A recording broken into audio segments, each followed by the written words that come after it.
past week was a fruitful week. We had our church prayer meeting, and some of us went for supper, and we shared what we received during the prayer meeting, and we youths, we had our Bible study, and of course, Sunday service. So that Sunday, the sermon was on Peter's story of how he was turned from weakness to significance. Peter is someone who is impulsive. He is impatient in his words and in his actions. He is weak in the flesh, and he was inconsistent in his walk with Jesus. So in Mark chapter 14, verse 66 to 72, we see Peter denying Jesus 3 times, just as what Jesus predicted and told. So let me give you a bit of the context. So in Mark chapter 14, verse 27 to 31, it says that, "You will all fall away," Jesus told them, "for it is written, I will strike the shepherd, and the sheep will be scattered. But after I have risen, I will go ahead of you into Galilee." Peter declared, "Even if all fall away, I will not." "Truly I tell you," Jesus answered, "today, yes, tonight, before the rooster crows twice, you yourself will disown me 3 times.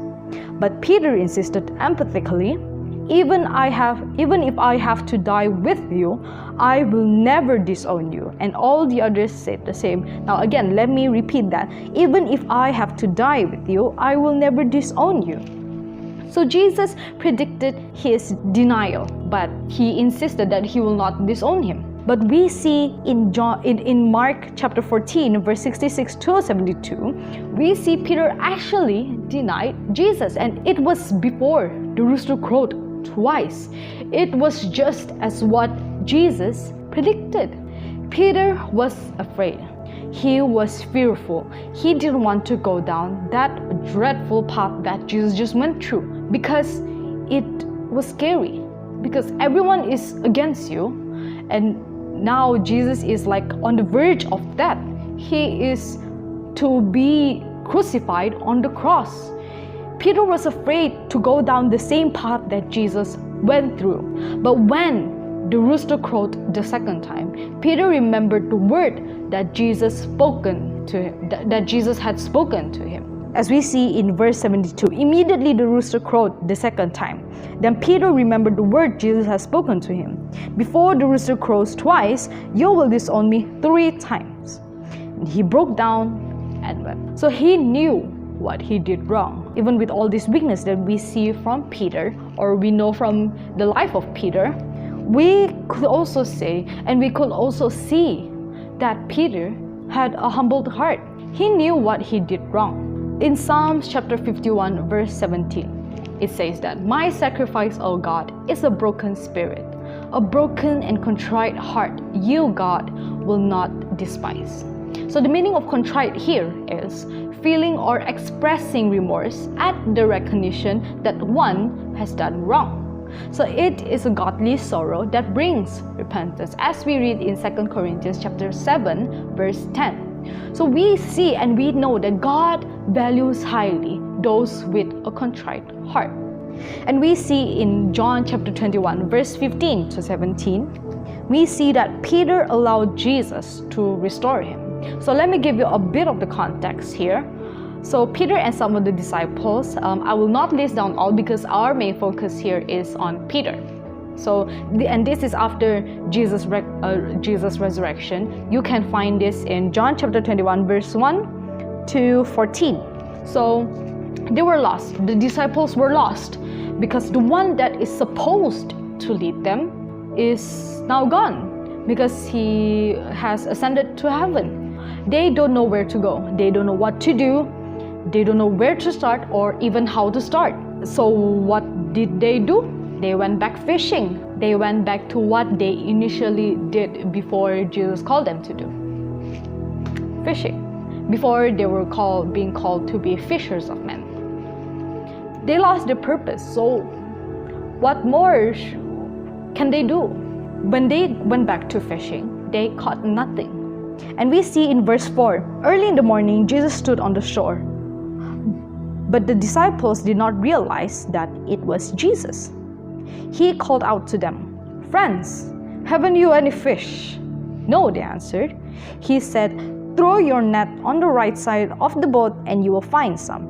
And when they did, they were unable to hold the net in because of the large number of fish. So we see this incident, or I would say an encounter with Jesus. This happened before, as we see or as we read in Luke chapter 5 verse 1 to 11. So this reminded the disciples of how they were called to fish for people, to be fishers of men. It was a reminder of their calling, or we say purpose. So now fast forward, now they know it's Jesus. When they landed on the shore, they saw a fire of burning coals with fish on it and some bread, and they had breakfast together.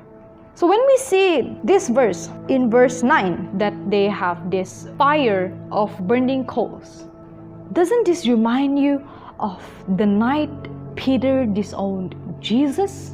As we look in Luke chapter 22 verse 55, Peter was around a kindled fire the night he betrayed Jesus. Even though we don't know whether he was reminded of that night or not, but it is a high possibility that he was reminded of that night because it was a painful experience. Because as we read in Mark chapter 14 verse 72, that he broke down and wept. It is a painful experience that it definitely was engraved in his mind. Let's look back to John chapter 21 verse 15 to 17. Okay, so right after that, in that 3 verses, so Jesus actually asked Peter 3 times of a similar question: "Do you love me?" And we see Peter was quite irritated and he was hurt because Jesus asked him 3 times of almost the same question, or maybe even the same question. He was hurt, but even so, we see Jesus replying back, "Feed my sheep." So Peter denied Jesus 3 times, and Jesus reinstates Peter 3 times. And from there, Peter went from this weak in flesh man to someone significant in the history of Christianity. So some people don't know what their purpose is, and some people might have lost their purpose along the way. But let this story be an encouragement for you and a motivation for you. The only way for us to know our purpose is to seek the one that creates us. Just like a potter making a pot from a clay. What is the clay supposed to be? A pot. And what is the function of the pot? Maybe to put flowers or to store stuffs. So how do we know what the pot is used for? Only the potter knows. So the same thing goes for us. To know why we are made and we live on this earth, the only way we know what our purpose is, what the function of us being a pot or from a clay to a pot is to ask the one who creates us, is to ask the potter, to ask our potter. So to those of you who don't know, who still don't know what your purpose is here on earth, those who are still lost and don't know where to go, what your direction is supposed to be, ask God, God, what is my purpose here on earth? Why am I here? Why am I living on this earth? Show me, tell me, and let that purpose be deep rooted in my life, in my heart, and make me live my life with this purpose, surrounding this purpose. And something that we ourselves, we need to be reminded of. In this journey, as we walk through this journey, as we run this race, as we live our lives on this earth, there will always be traces of our old self and our weaknesses. But one thing that we have to remember is that we have to allow God to transform us and to restore us, because He wants us to achieve significance in Him.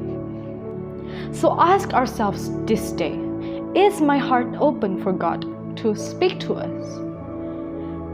And I pray that let this story of Peter, from weakness to significance, be a reminder to each and every one of us, to be a motivation to each and every one of us, and also an encouragement. And be reminded that God is in the business of restoration. #God's restoration.